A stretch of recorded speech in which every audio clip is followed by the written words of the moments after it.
18 सितंबर 2022 की वो रात, जिस रात पहाड़ की एक बेटी इस देहरादून शहर में लापता हो गई, उसकी हत्या हो गई और उसको न्याय दिलाते दिलाते 3 साल बीते।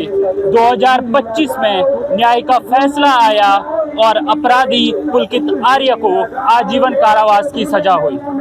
लेकिन उसके बाद सोशल मीडिया पर एक बड़ी हलचल हुई और उस हलचल के बाद एक वीआईपी का नाम सामने आया और उस वीआईपी का नाम बाहर लाने के लिए आज हम पहुंचे हैं परेड ग्राउंड में। परेड ग्राउंड में आज न्यूज़ बुलेटिन लाइव आपको दिखाएगा अंकिता भंडारी की न्याय यात्रा को लेकर। आज यहाँ पर लोग जुड़े हुए हैं, लोग इकट्ठा हुए हैं और मांग कर रहे हैं सरकार से उस वीआईपी का नाम बाहर लाने की।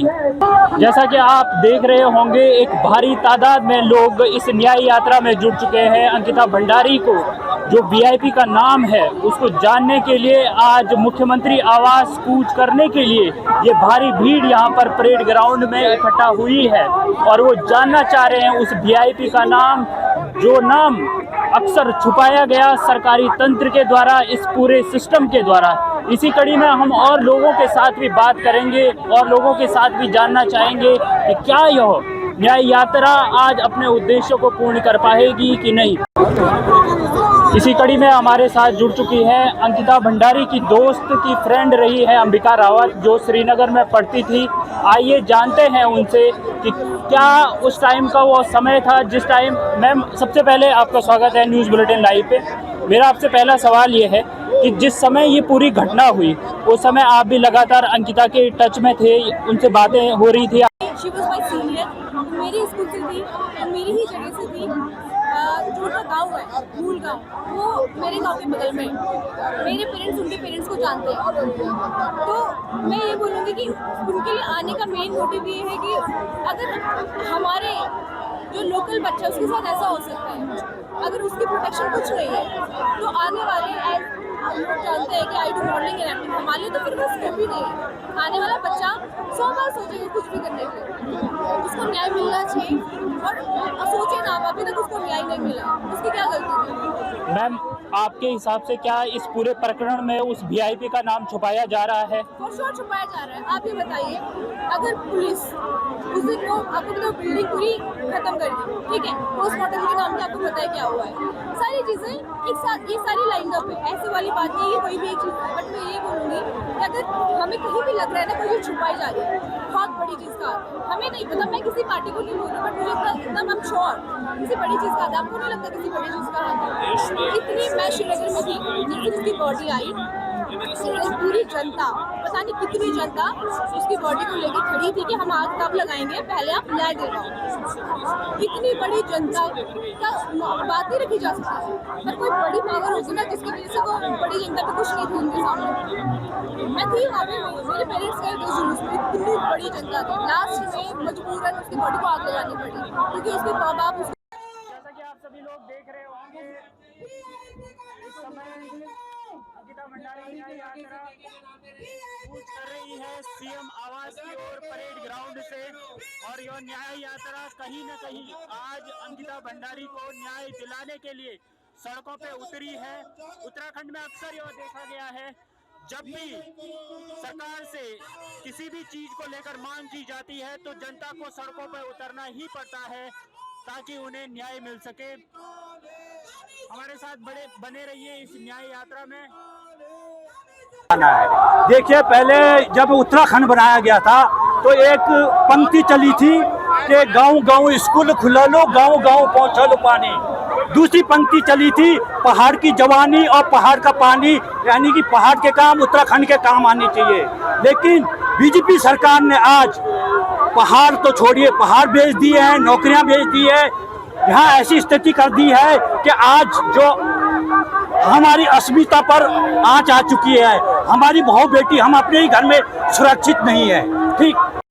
और इसी कड़ी में हमारे साथ अब जुड़ चुके हैं राज्य आंदोलनकारियों में से श्री राजेंद्र सिंह रावत जी और रविंद्र भट्ट जी। तो सर, आज आप इस न्याय यात्रा में शामिल हुए हैं, क्या आज ऐसी जरूरत आन पड़ी कि राज्य आंदोलनकारियों को पहले राज्य बनाने के लिए लड़ना पड़ा, आज पहाड़ की बेटियों को न्याय दिलाने के लिए सड़क पे उतरना पड़ रहा है? देखिए, मैं मानता हूं कि हमने इस देवभूमि में जन्म लिया है और यहाँ की जितनी भी ज्वलंत समस्याएं उनके लिए सामने आना हमारा परम कर्तव्य है, क्योंकि हम सब लोग आंदोलनकारी हैं और हमने उत्तराखंड राज्य निर्माण में अपनी जब अहम भूमिका निभाई है और इस राज्य का निर्माण किया है, तो यहाँ आने वाली समस्त समस्याओं को, ज्वलंत समस्याओं को उठाना। लेकिन अंकिता भंडारी हत्याकांड एक ऐसा इस समय एक ऐसी चर्चा का विषय है जिसमें एक जो वीआईपी को है वो बचाने का काम किया जा रहा है।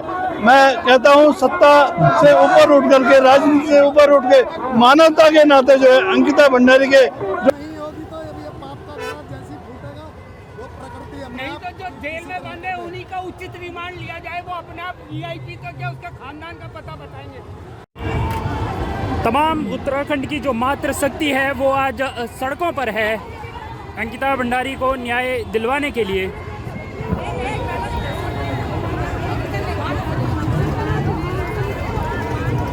हमारे साथ जुड़ चुके हैं लूसेंट टोडेरिया। सर, स्वागत है आपका। अभी तक इस पूरे प्रकरण में आप कितना सफल हो पाए हैं सरकार पर दबाव बनाने में?